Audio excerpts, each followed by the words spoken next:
where every cell tells a story. I am Farid, your own embryologist.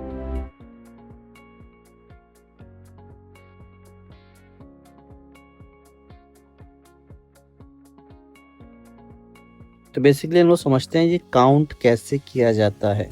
ये है counting chamber. इस counting chamber में ये जो 21 आप देख रहे हो, यहाँ पे अलग अलग डिजिट्स इस तरह से डिस्प्ले होती हैं और उनका टोटल 127 की जगह पे एज अ टोटल काउंट होता है। और ये यूज़ करते हैं at the time of sperm count.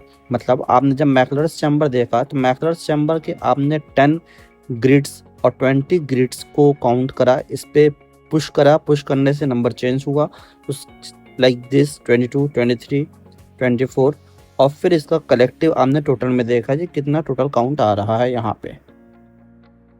अब जब हम माइक्रो एनालिसिस में मोर्टेलिटी को काउंट करते हैं तो मोर्टेलिटी को काउंट करने के लिए हमें 4 कंसिडरेशन लेकर के चलना पड़ता है, like rapid progressive, slow progressive, non progressive, immotile. अब रैपिड प्रोग्रेसिव को काउंट करते हैं हम 4 फिंगर से, like this rapid progressive, then like this slow progressive, then like this non progressive, then last one is the immotile. And collectively जो हमारे सामने आएगा वो काउंट आएगा। उसके बाद बाकी सिलेक्टिवली अगर हमें रैपिड प्रोग्रेसिव, स्लो प्रोग्रेसिव को चाहिए तो वो हम उसको सेपरेटली काउंट कर सकते हैं। अब आपको माइक्रोस्कोप में दिखाते हैं। लाइक मैंने माइक्रोस्कोप में देखा और हमको ऑब्जर्व हुआ रैपिड प्रोग्रेसिव ज़्यादा है। तो रैपिड प्रोग्रेसिव हमने काउंट करा 1, 2, 3, 4, देन पहले से 1 था तो टोटल 5 हो गया। फिर हमने देखा नेक्स्ट, फिर हमने जब क्लीनली ऑब्जर्व किया तो हमने ऑब्जर्व किया कि 3 सेल्स हैं जो यूजुअली स्लोली मूव कर रहे हैं, तो हमने 3 प्लस कर दिया। देन सिंपली हमने देखा कुछ है जो बिल्कुल नील मूव कर रहे हैं तो हमने उसको मूव कर उसको काउंट कर लिया। देन फिर हमने देखा बंच ऑफ सेल्स हैं जो एकदम मूव नहीं कर रहे हैं तो हमने उसको एज अ इमोटाइल वाले पोर्शन में काउंट कर दिया, लाइक दिस। अब कलेक्टिवली हमारे पास जो आएगा वो टोटल काउंट आएगा और बाकी सिलेक्टिवली हमारे पास रैपिड प्रोग्रेसिव, स्लो प्रोग्रेसिव आ जाएगा अपने अलग अलग जगह। फर्स्ट हम रैपिड प्रोग्रेसिव करेंगे, second slow progressive, third non progressive, fourth immotile. अब जब हमने 4 फिंगर से मूव करेंगे मतलब हमने रैपिड प्रोग्रेसिव रिस्पॉन्स देखे। जब हम मिडिल फिंगर को प्रेस करेंगे सेकंड वन मतलब हमने स्लो प्रोग्रेसिव देखे। लास्ट वन जब हम कर रहे हैं मतलब हमने इमोटाइल ज़रा देखे। इसी तरह हम माइक्रोस्कोप के अंदर ऑब्जर्व करते रहेंगे और बाहर अपने फिंगर्स को with a lot of practice and after a lot of practice हम अपने फिंगर को उसी हिसाब से मूव करते रहेंगे जिस हिसाब से अंदर हम सेल्स को ऑब्जर्व करेंगे।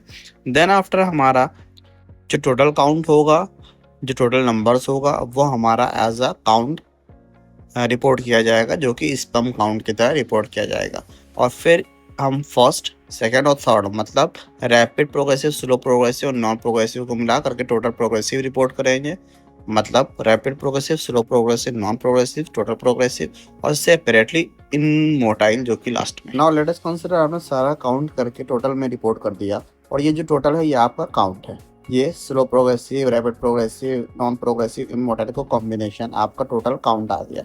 Then what, after reporting the count for a particular patient क्या करते हैं हम लोग इसको रीसेट करेंगे नेक्स्ट पेशेंट के लिए, ताकि हमारा जो रैपिड प्रोग्रेसिव है, स्लो प्रोग्रेसिव है, नॉन प्रोग्रेसिव है, ये जो प्रीवियस एंट्रीज हैं वो इरेज हो जाए। तो उसको हम किस तरह से रीसेट करते हैं, वो रीसेट करने का तरीका होता है जिस साइड में नॉब हमको दिख रही है टोटल ये एंड में ये जो नॉब दिख रही है इस नॉब को हम प्रेस कर देते हैं, रोटेट कर देते हैं और ये देखिए पूरा रीसेट हो गया, रीसेट होकर के 0 पे आया। ये मशीन थोड़ी सी पुरानी है इसलिए कुछ नंबर्स जो हैं बीच में अटक गए हैं, बट ये पूरा रीसेट होकर के 0 पे आ जाएगा। देन आप अगेन रैपिड प्रोग्रेसिव अपनी 4 फिंगर से, then slow progressive, then non progressive, then immotile next patient के लिए सेपरेटली काउंट करना स्टार्ट कर सकते हैं। ये अभी वीडियो में देखने में थोड़ा इजी लग रहा है पर टेक्निकली ये थोड़ा सा स्किल रिक्वायर करता है। जब आप इसको हैंड्स ऑन में ले करके आते हैं तो आप माइक्रोस्कोप के अंदर ही देखते रहना पड़ता है और यहाँ पे अपने फिंगर्स को कंट्रोल करते हुए अपने फिंगर्स के मूवमेंट से काउंट को चेंज करना पड़ता है। तो ये ग्रेजुअली प्रैक्टिस के साथ ही आता है but we can not avoid this. ये एम्ब्रियोलॉजी के अंदर एंड्रोलॉजी में सीमेन एनालिसिस का एक बहुत ही क्रूशियल पार्ट है। नेक्स्ट ऑफ द वीडियोस में हम लोग semen analysis, andrology and embryology के हर एक फैक्टर्स के बारे में डिस्कस करेंगे, पर ये एक बहुत ही माइन्यूट लेकिन इंपॉर्टेंट पोर्शन था इसलिए हमने इसको कवर कर दिया।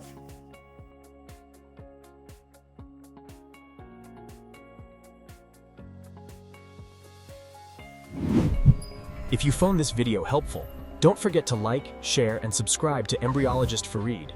Stay connected for advanced